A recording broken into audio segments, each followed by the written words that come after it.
ಮೊದಲು ಎಲ್ಲರಲ್ಲಿ ಸಾರಿ ಕೇಳ್ತೇನೆ, ಯಾಕಂದ್ರೆ ನಾನು ಫಸ್ಟ್ ಟೈಮ್ ಆಗಿ ಸ್ಟೇಜ್ಗೆ ಬರೋದು, ಅದಕ್ಕೆ ನನಗೆ ತಲುಪುತ್ತದೆ.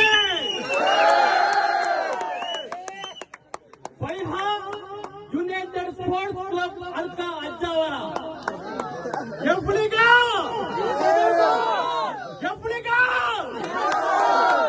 ಈ ಒಂದು ಆಟ ನಮ್ಮ ಅಜ್ಜಾವರದಲ್ಲಿ ಮಾತ್ರ ಅಲ್ಲ, ದೇಶದ ವಿವಿಧ ಭಾಗಗಳಲ್ಲಿ ಅಜ್ಜಾವರದವರು ಹೋಗ್ಬೇಕು, ಸುಳ್ಳು ತಾಲೂಕಿನವರು ಹೋಗ್ಬೇಕು.